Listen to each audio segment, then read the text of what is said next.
Okay, so here periodic trend Z equals nuclear charge equals the atomic number from the periodic table.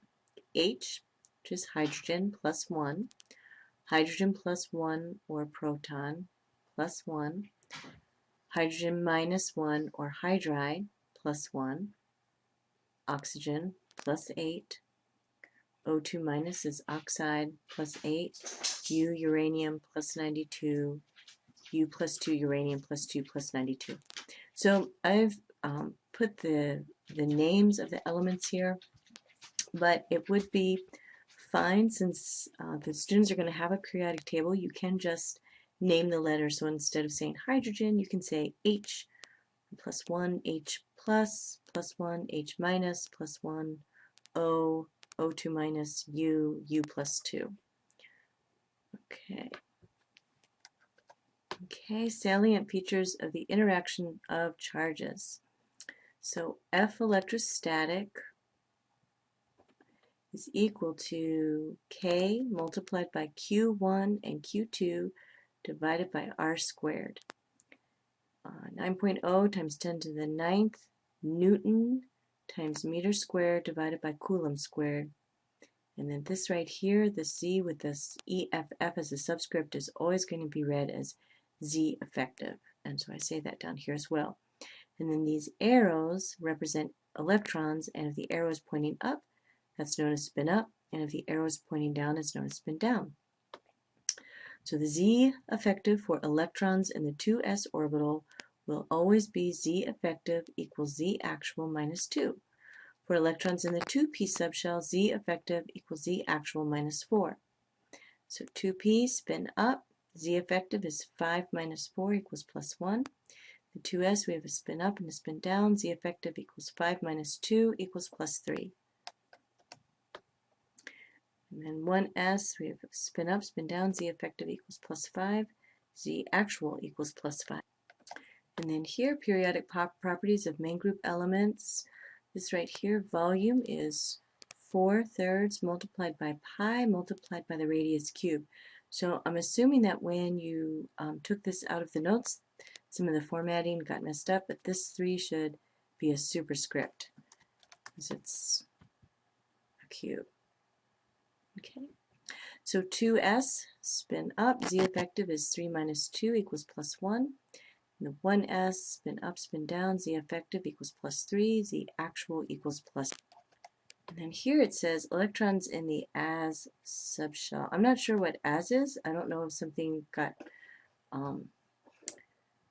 deleted or added when this was taken from the notes. So, but this is not correct. So if the notes actually have this, then let me know and I'll let you know what that should be. 2p Z effective equals 10 minus 4 equals plus 6. I don't think you really have to specify. You know, this is a diagram. So if you were like, I don't know, showing a map or showing some other type of graph or chart, you really wouldn't talk about every single feature. So when it comes to these graphs, I really don't think you have to say like spin up, spin down, spin up, spin down, spin. You know, just have to say 2p subshells. Z effective equals 10 minus 4 equals plus 6. 2s subshells. Z effective equals 10 minus 2 equals plus 8. 1s subshell. Z effective equals plus 10. Z actual equals plus 10. So up here I kind of went through and said spin up, and now that I'm thinking about it, you probably don't need to do that. I say in the notes what this means, it's spin up, and so you probably for the lectures just have to say 2p subshell, Z effective equals 5 minus 4. So these right here represent a subshell. Okay, so 2p subshell, 2s subshell, 1s subshell, Z effective, then just read that. Okay, monoatomic ions example. Sodium cation less than sodium atom, and fluorine atom less than fluoride anion. Fluoride less than chloride, less than bromide, less than iodide, oxide, fluoride, neon, sodium cation, magnesium cation, aluminum cation. So here for the ionization energies, they all follow the same pattern, so I stopped writing it after the third one. This IE stands for ionization, and then this subscript here is the number of the ionization energy. So this is a subscript of 1. This would be the first one, second, third, fourth, etc. So the first ionization energy, gaseous nitrogen atom, goes to nitrogen plus 1. I guess I should say gaseous. Goes to gaseous nitrogen plus 1 and an electron. Okay, so here's the 2. Second ionization energy, gaseous nitrogen plus 1 goes to gaseous nitrogen plus 2 and an electron. Third ionization energy, gaseous nitrogen plus 2 goes to gaseous nitrogen plus 3 and an electron. So this is just the same pattern throughout.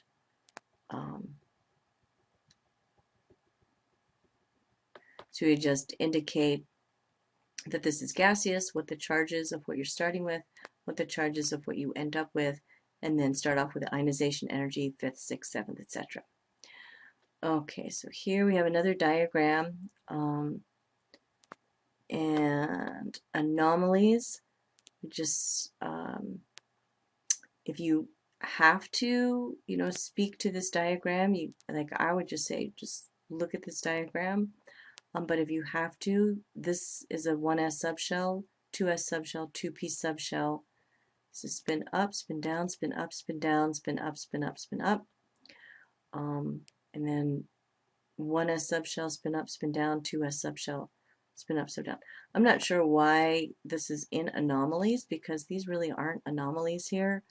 But anyway, this would just, anyway, I already said that. These would be diagrams, and so I'm not sure you really have to speak to what's on the diagram and just refer to the student to look at the diagram. So electron affinity, gaseous helium atom plus an electron goes to gaseous helium with a -1 charge. Okay, subshell, so again, I would just refer them to this diagram. So look at the diagram below for the electron configuration. So this diagram is the electron, no, not the electron configuration, is the orbital diagram for this process. And then gaseous beryllium plus an electron goes to gaseous beryllium with a -1 charge. And again, this is a diagram, this diagram. So this diagram right here is the orbital diagram for this process. Okay, gaseous fluorine plus an electron goes to gaseous fluoride. And this diagram is the orbital diagram for this process. And gaseous nitrogen plus electron goes to gaseous nitrogen with a -1 charge. And this diagram here is the orbital diagram for this process. Okay, and here for group reactivity, 2 moles of solid sodium react with 2 moles of liquid water to form 2 moles of aqueous sodium hydroxide and 1 mole of hydrogen gas. 1 mole of solid calcium reacts with 2 moles of liquid water to form 1 mole of aqueous calcium hydroxide and 1 mole of hydrogen gas. And then under the less reactive metals, 2 moles of solid magnesium reacts with 1 mole of gaseous oxygen to form 2 moles of solid magnesium oxide. 1 mole of solid magnesium oxide reacts with 2 moles of aqueous hydrochloric acid to form 1 mole of aqueous magnesium chloride and 1 mole of liquid water. And then here we are under nonmetal oxides. 1 mole of gaseous carbon dioxide reacts with 1 mole of liquid water to form 1 mole of aqueous carbonic acid. 1 mole of gaseous sulfur dioxide reacts with 1 mole of liquid water to form 1 mole of aqueous sulfurous acid.